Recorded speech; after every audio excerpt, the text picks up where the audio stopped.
Hello दोस्तों, तो स्वागत है आपका अंतर्राष्ट्रीय 2 में। हाँ, तो एक कॉर्नर लेकर आ चुका हूँ जो कि बहुत ही भूतिया डरावना होने वाला है। यकीन मानो, इसे सुनकर आपकी रूह कांप जाएगी। भूतिया रक्षाबंधन की कहानी। तो चलिए बिना टाइम वेस्ट के वीडियो स्टार्ट करते हैं। एक गांव में राघव नाम का युवक रहता था। उसकी छोटी बहन अंजलि राखी के त्योहार का बेसब्री से इंतजार कर रही थी। राखी के 2 दिन से ठीक पहले राघव ने एक अजीब सा सपना देखा था जिसमें उसकी बड़ी बहन आरती दिखाई दी। उसने राघव से कहा, राखी के दिन मुझे भूल मत जाना। राघव की बड़ी बहन आरती कुछ सालों पहले एक हादसे में मारी गई थी। इस सपने ने राघव को असमंजस में डाल दिया था। अगले दिन उसने इस बारे में अपनी माँ से बात की, लेकिन उन्होंने इसे मात्र एक सपना समझकर उसे भूल जाने को कहा। राखी के दिन अंजलि ने राघव को राखी बांधा और उसने उसे उपहार भी दिया, लेकिन राघव का मन उस सपने में ही उलझा हुआ था।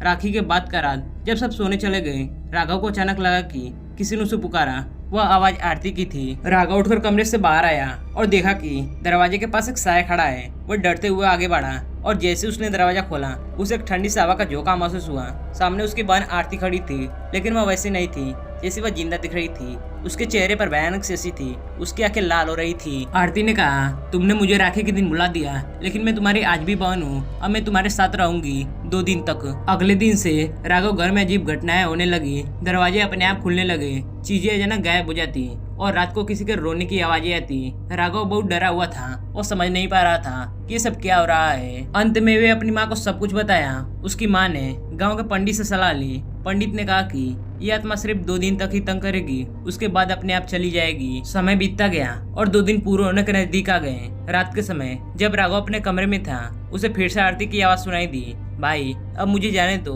मेरा समय पूरा हुआ। तुमने मुझे याद रखा, यह काफी है। राघव की आंखों से आंसू निकल आए। उसने आरती से माफी मांगी और कहा वो उसे कभी नहीं भूलेगा। 2 दिन पूरे होने पर आरती का साया धीरे धीरे गायब हो गया। लेकिन इस घटना के बाद राघव ने एक बात सदा के लिए समझ ली कि मृत आत्माओं का सम्मान करना चाहिए और उनके लिए प्रार्थना करनी चाहिए। राघव और उसके पूरे परिवार ने इस घटना को कभी नहीं भुलाया और हर साल राखी के दिन आरती के लिए एक दिया जलाते हैं ताकि उसकी आत्मा शांति से रहे। और हाँ दोस्तों, ये एक इलाहाबाद के छोटे से गाँव की एक सच्ची घटना है जो भाई बहन पर निर्भीत है। तो दोस्तों, आज के लिए इतना ही। तो उम्मीद करते हैं कि आपको ये भूतिया रक्षाबंधन की कहानी बहुत ही पसंद होगी। अगर ये थोड़े से पसंद है तो लाइक सब्सक्राइब कर देना। मिलते किसी अगली वीडियो में, तब तक के लिए बाय बाय।